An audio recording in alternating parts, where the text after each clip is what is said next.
Men ask, I want to improve my marriage. I want to have better sex or bring things back from the brink of no sex. And how do I look at this? Many of the men that we work with are engineers, very logical.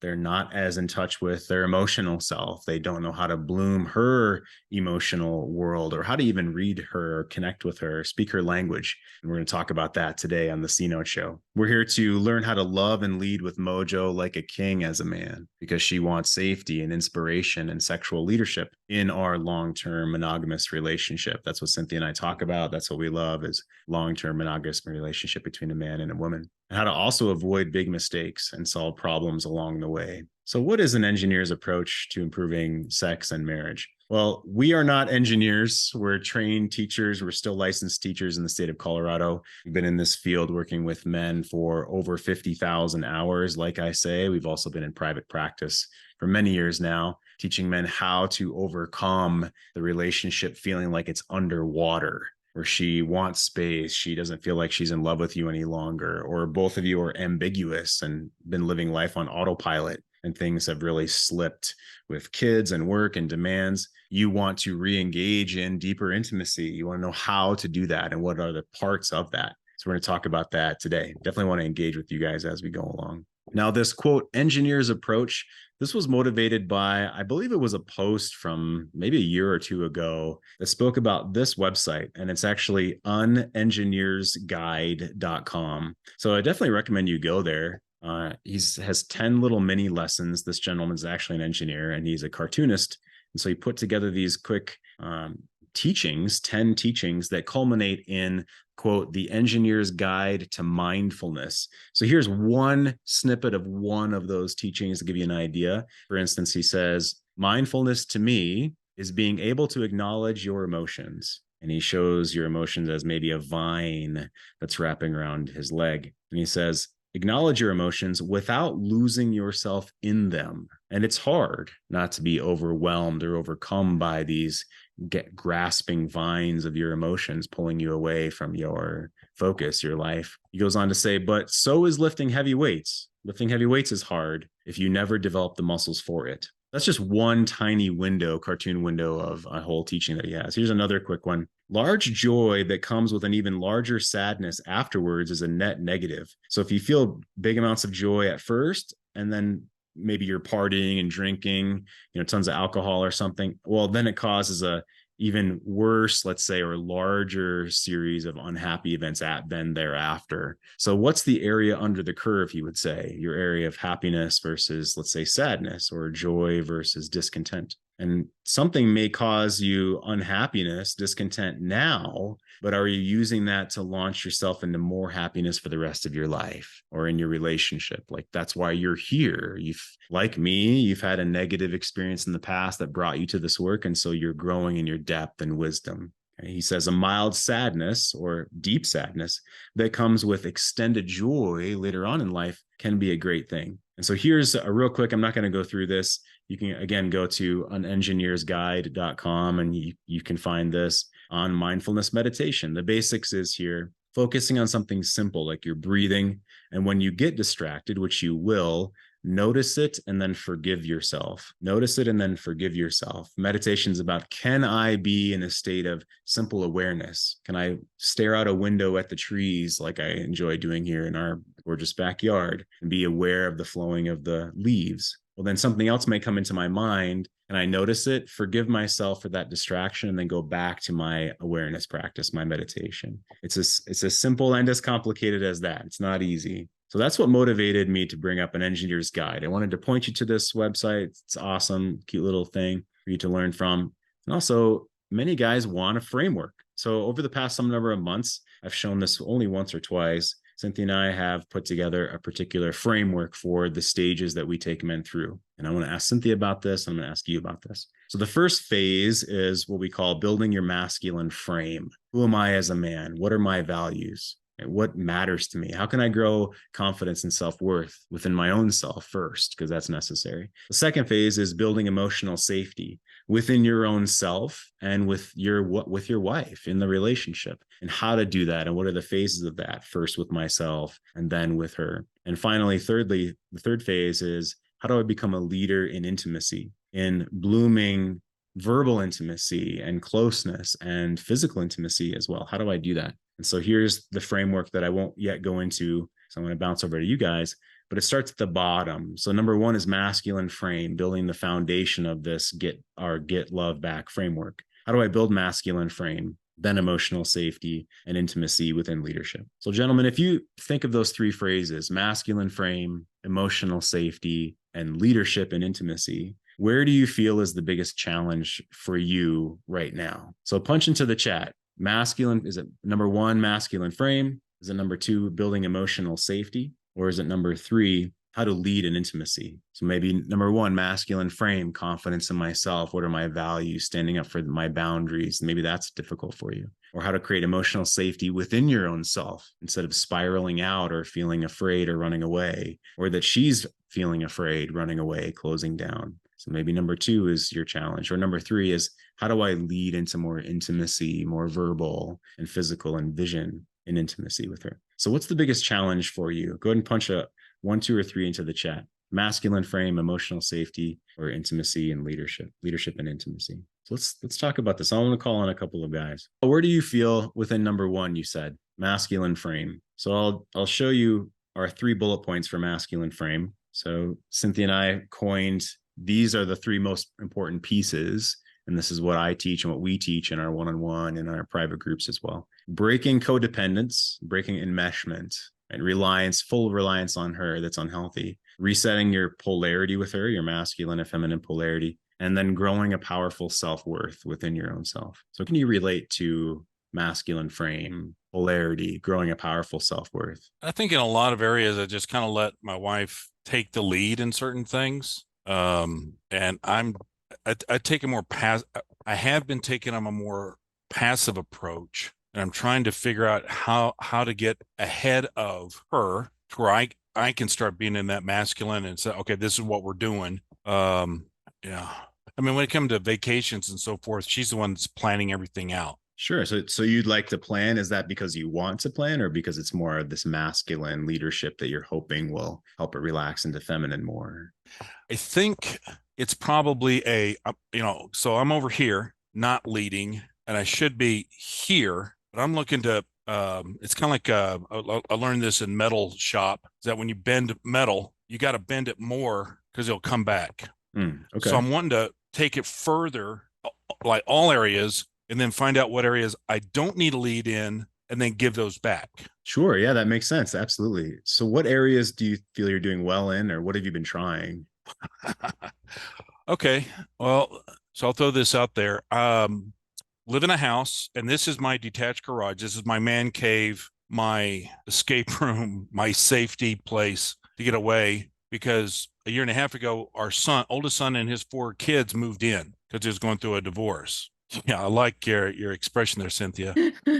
And like he had no place to move, didn't have a job that would sustain a house, even an apartment. So we decided, okay, and we were this close to selling our house, probably like a few days. We're going to list it, and then he's getting divorced. Well, let's have him move in. So that worked. There were a lot of practical benefits from it. However, that was November of 21. Sure. So 2 months ago, we finished selling him the house. We're still in the house. My wife is in Switzerland with her family at the moment. She comes back in about a week. I've been for a year plus going crazy. I was going to say it's about a year and a half that they've been there. Yeah. Yeah. And a year of it's, what I've had to learn is I can't be the father to these kids, but it's still my house, and trying to, I just condense it. It's just been even my wife said, yeah, staying here is not good for my sanity. So I've been talking about, and I've did it. I got myself an apartment. My wife wants to stay here and help our son with the grandkids, at least until January, when he gets his master's degree. And I'm like, great. Whether my wife follows me to the apartment or not, I got myself an apartment, and I picked the furniture and the bed sheets and the towels. And I'm like, this is how it's going to be. Yeah. And if she moves in, okay, great. But at the moment, my mindset is these are the towels, the dishes, and the bed sheets. There is no compromise on that. We have here 2 dogs, 3 cats, and 2 chickens. and none of those are coming with me. Yeah. They will Yeah. all stay here. I will be in the apartment, not even with a goldfish. Yeah. Yeah. Yeah. So, I mean, so now I in a way, like going further, I'm now just, okay, this is how my life is going to be, with or without you. Mm. I'm taking this, and if you want this, the sheets are blue, not floral. Sheets are blue and the towels are rough. Yeah. So, but so I'm now taking areas over, and for me, I may be hard with it. I'm taking a non-negotiable stance with this. This is how it is. And you can join me if you want, but so that may seem harsh or too hard, but for me, it's I will say this is a hill I'm willing to die on. Mm. Yeah. So why is that important to you? I mean, I love it. We love it. So why is that important to you? I want to establish, so we had her cousin, she's 18 years old, from Switzerland, come here, and we were talking about something, and I can't remember what it was. I said, well, if we do this, then I would want to be on the phone with your father to have a one-on-one conversation. And she had this look of like, why? Why would you want to talk to my dad? My mother is the head of the household. And I was like, me? I was like, okay. That was just her cousin. And I'm like, wow, I know how that's not I'm not gonna have a conversation with the member over there, because it won't go good then. But I don't know, what was your I just feel like I need to reestablish I'm the guy, I'm the man, and that's how it's going to be. I'm not it's for me, this is the easy way to reassert and take back the reins. Yeah. So what caused you to give over the reins in the past, would you say? I think it was kind of a little by little. And I didn't have, like, my dad was not one to take charge much either. He lost his father when he was 7. And, he was the youngest of 3 boys. My mother was controlling, and just seeing that he did not assert his manship into the relationship, and I'd do the same thing. He'd be asked, what do you want for dinner? And I'm trying to be more intentional with my reply to that, and just, I want steak. With a Oh, side of breasts. Yeah. So it was just this thing. I just kind of was wishy-washy. It just, whatever. But that took away a lot of other areas as well. Kind of lost other what. I will say this: I was the one that would always drive the car, and I demanded to have the remote to the TV, because that was the wand of power. I have a different wand of power. I'm not sure. I didn't hear the remote's a wand of power. That's a different one. This is really good. So really great stuff. And we've known you over time. I'm going to ask Cynthia to come in here in 1 second. It's this, okay, what do I actually want? And what do I want to take the next one step toward having a healthy life, a joyous life, a contented life for you as a man, for me as a man? Why is that important? What are you seeing with this? All right, this is the next thing that's going to be best for me. If she would like to join me, that's great.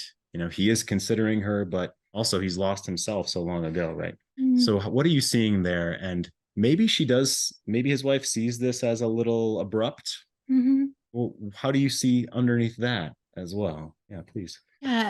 Gosh, I loved hearing the certainty, and you talk, your voice just resounds, I feel like, through your whole being. You're very sure of who you are in these areas, and what you're going to, and what you're building, and what you've anchored in your life. And it feels so masculine to me. And your wife might feel a little abrupt, or like, oh gosh, I have no say in this, which might be really, really different for her. And that's okay, because what she's going to feel in you is that full-bodied self, that claiming of you. That when a woman feels that in a man, she has a lot of different options, but the hugest pull for her is to really respect this man in front of her, and recognize that if he's stepped up his game, like, she's got to step up her game. He's someone that she needs to meet, and he's not going to like come back and play her little dance just so she's comfortable. And that can be a really attractive force, if not a really powerful shift in the feminine, how she views her man, how she respects him, and how she even honors his core masculinity. That's actually comforting to hear, because I have this feeling right here of like, oh crap. I mean, I'm kind of doing the fake it till you make it, like I'm doing my chest, and it's like, good Lord, my chest hurts from trying to expand it, Yeah. Anyways. Yeah. Yeah. Well, and again, like lifting weights, it's a little bit of progress at a time, and then go and get some feedback from your own self, from other guys, from us, from professionals, right? And that's what you're doing. That's why you keep coming back here. Do you have a question about that for Cynthia, or for myself, maybe even about the ache that you have within yourself doing this? No, it's for me, different, because I would just kind of go with the flow, whatever. Now I'm just stepped out, and I'm like, good Lord, what am I doing? Am I doing the right thing? But just hearing what Cynthia said, I'm like, okay, great.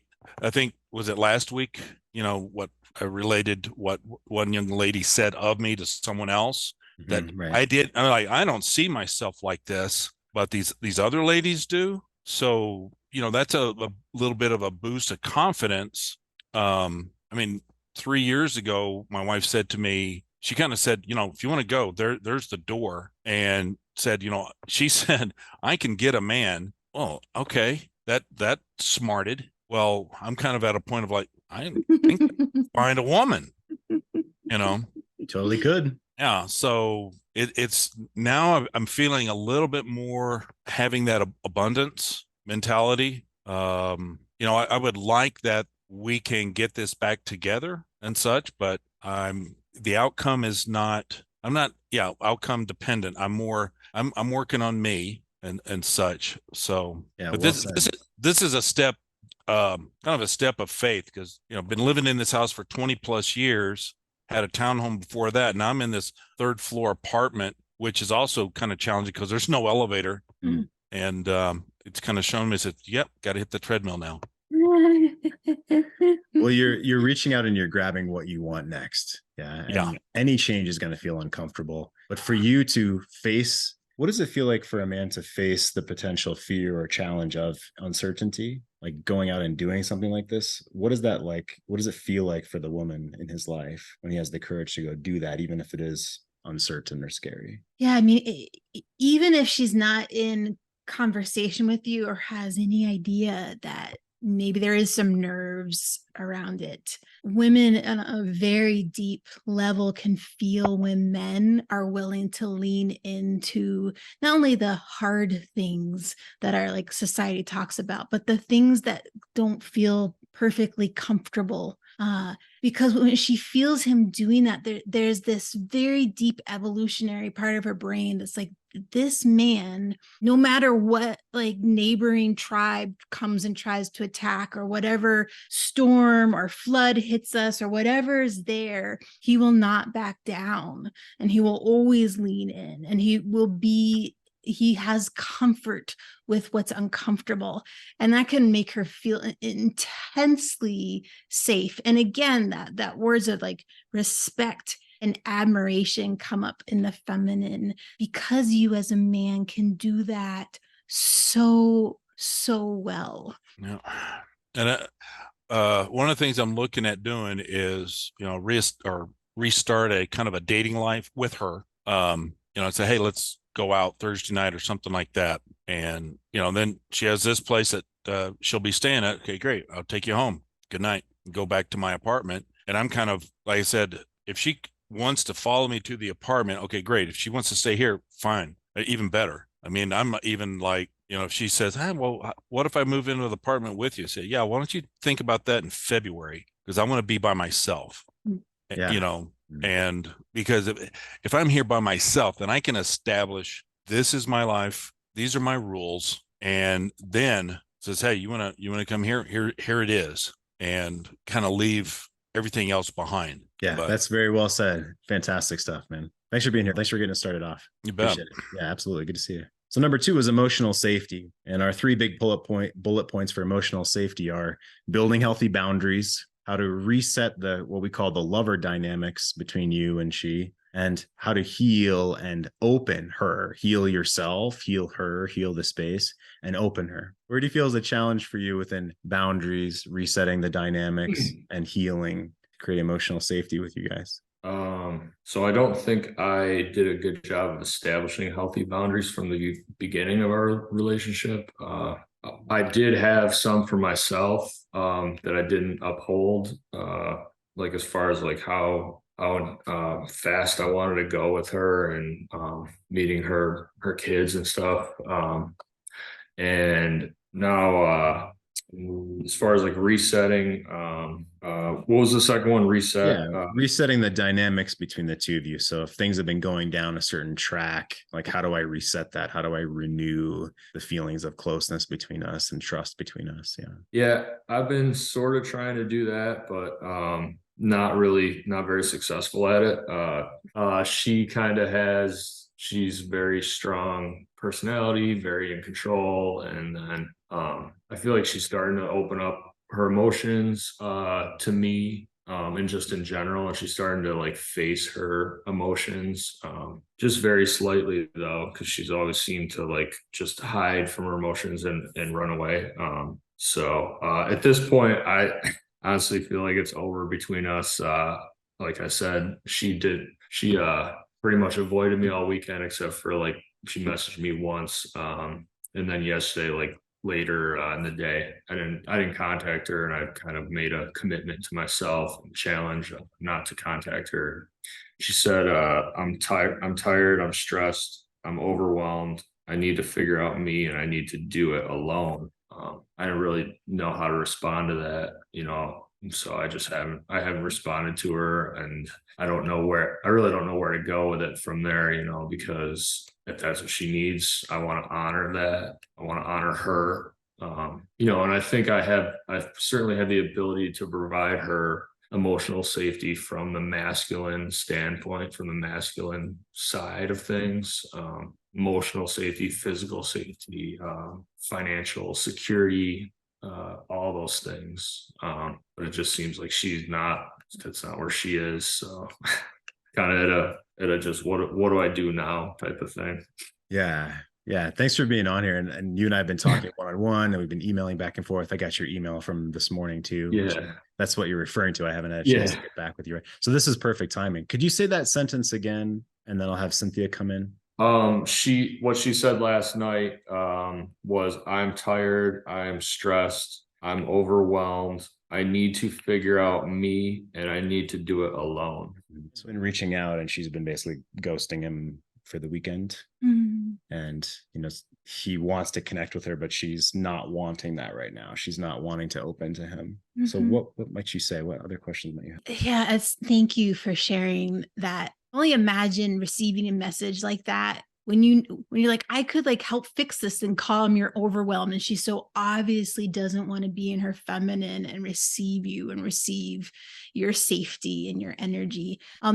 In relationship with her in the past, is overwhelm and stress kind of a default mechanism for her, or is this a pretty new experience? No, that's her default. She's always, almost every day, saying, I'm so busy. When is this going to be over? When I'm so busy, this and that, and these people, this person and my kids and things, like shit. She has this strong feeling that she has to do everything herself. And, I've said, hey, I've actually like written her cards here and there, like, hey, you're doing a great job at what you do, being a teacher and being a mother, and you're making a difference in these people's lives and your kids' lives, but you don't have to do it all yourself. I'm trying to just offer my hand to her, literally and metaphorically.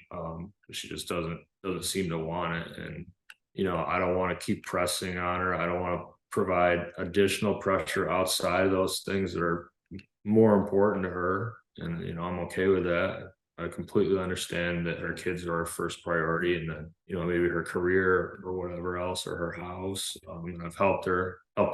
I think I've way overextended myself in that regards, like helping her with things around the house, doing chores, fixing her car. And I think in a way that's pushed her away, because I just, that was my default. That's been my default, is like, whatever I can do to fix things for you, not fix you, but just make your life more easy, convenient, or, you know, take whatever small percentage of worries off your shoulders, off your plate. And you know, it's not been appreciated, and that hurts, but you know, that wasn't the reason why I did it, you know, to seek any sort of approval or appreciation.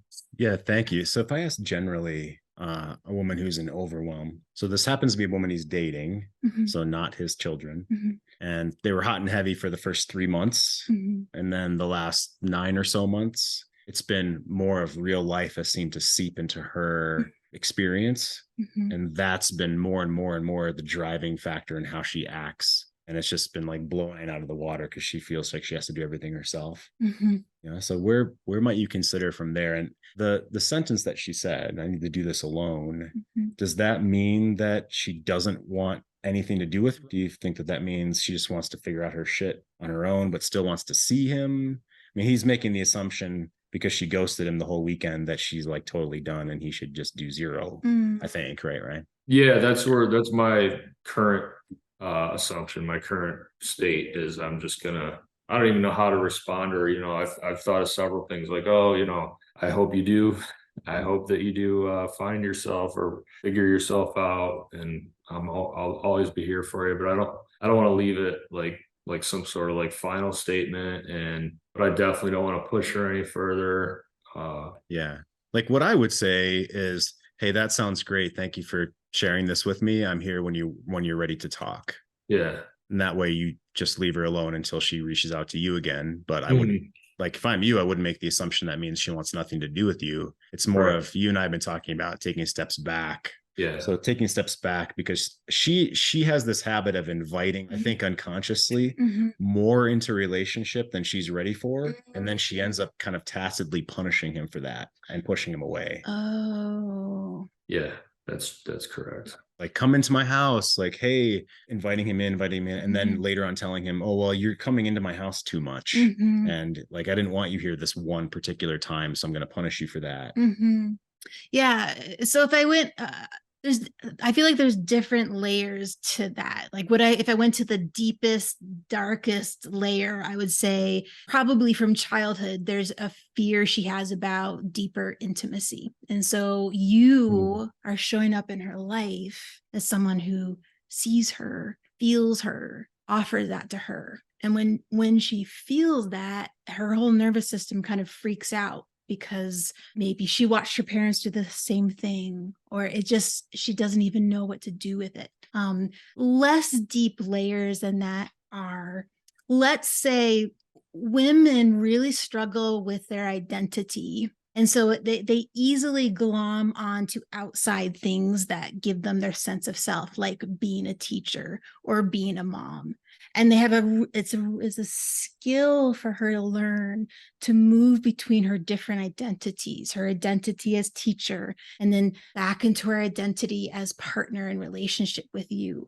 And so to me, she's showing right now that she's struggling to meld the worlds, and she loses herself if she doesn't get really strict about each container. Does that really solve the current issue? No, other than maybe you getting to see this for what it is. And maybe if that gives you permission to, as a man, just act the most authentic way and your most kingly self toward the situation, knowing that whatever energy you give her is good and healing and needed. And maybe she can take this all in now. Maybe she can't. Maybe there's another woman who can take this in so much better, because I can tell what you offer is gold to women.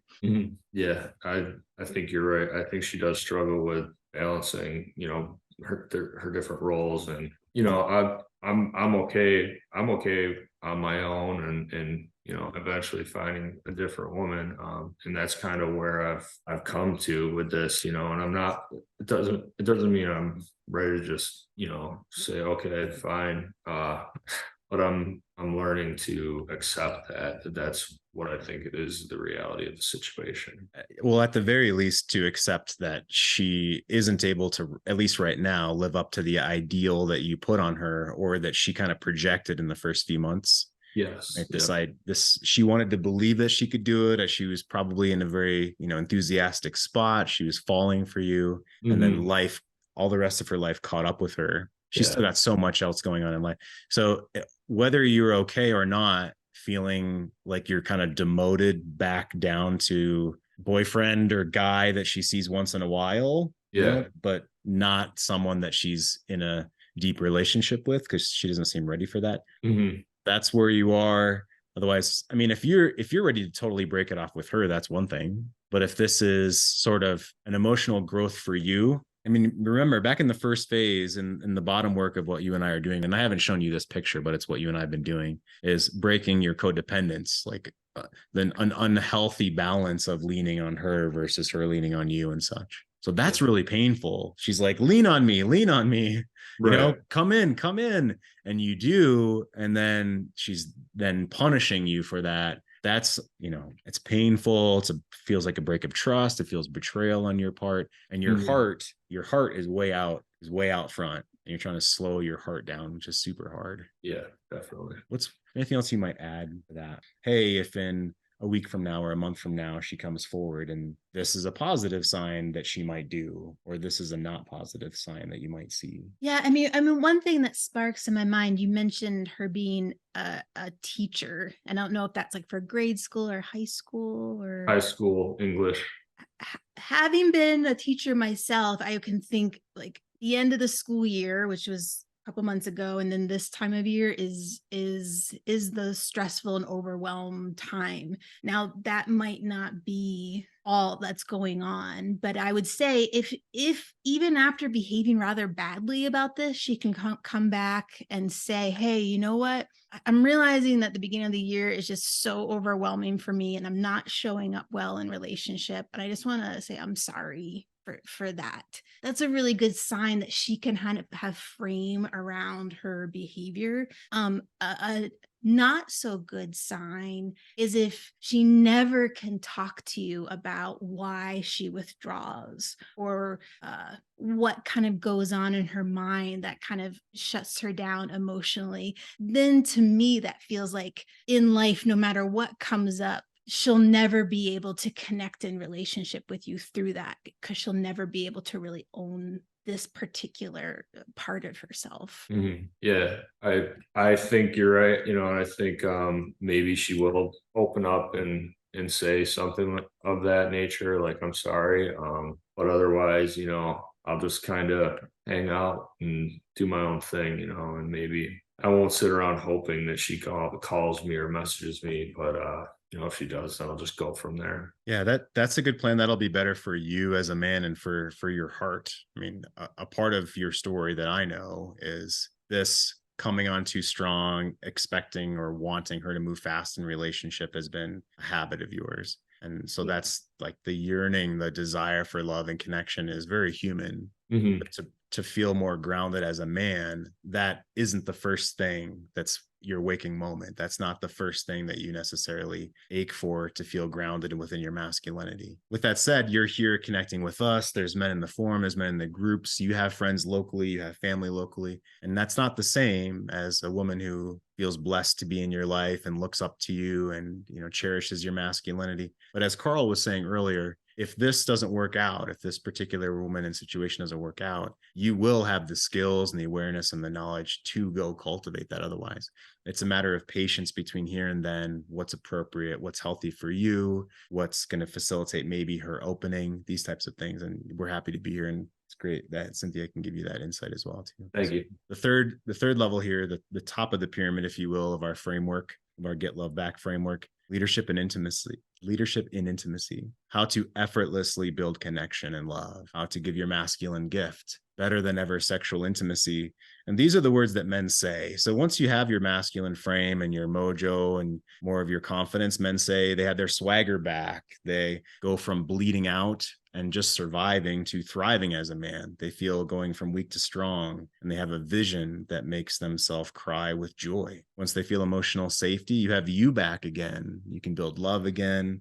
You're not overreacting to bullshit, one man said. These are things dad never taught me, maybe. You're staying steady and unaffected by challenges, even though they're hard, right? Where eventually she's going to say, where did you come from once you learn how to lead in intimacy? You feel a soaring feeling of competence. You can feel like you have cultivated what you've always wanted, even if it's not perfect. And that's a conversation I have with a lot of men. It's not about perfection for you or for the relationship or for her, but it's, do you have shared values? Do you feel confidence within yourself? Is there trust between you? Are you growing something together? Right? Our staircase of intimacy, vision, emotional intimacy, and physical intimacy. So love you guys being here. Certainly bring your questions. Certainly reach out to us, email us, post on the forum. Love seeing you guys here.